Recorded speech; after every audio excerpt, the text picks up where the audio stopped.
আল্লাহ পাক অনেক কিছু মাফ করে দেন, কিছু কিছু বিষয় আল্লাহ পাক মোটেই পছন্দ করেন।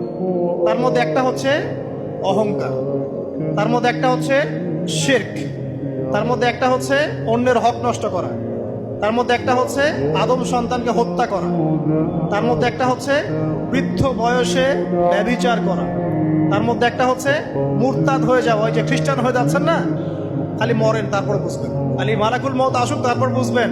আল্লাহ রাব্বুল আলামিন বলছেন তার রাসূলের মাধ্যমে, কেউ যদি সাক্ষ্য দেয় আল্লাহ ছাড়া কোনো মাবুদ নাই, মুহাম্মদ সাল্লাল্লাহু আলাইহি ওয়াসাল্লাম শেষ নবী, ঈসা ইবনে মারইয়াম আল্লাহর প্রেরিত নবী, আল্লাহর পুত্র নন, জান্নাত সত্য এবং জাহান্নাম সত্য, এই পাঁচটা বিষয় যদি কেউ সাক্ষ্য দেয় ইনশাআল্লাহ সে জান্নাতে যাবে, তার আমল যেমনই হোক না।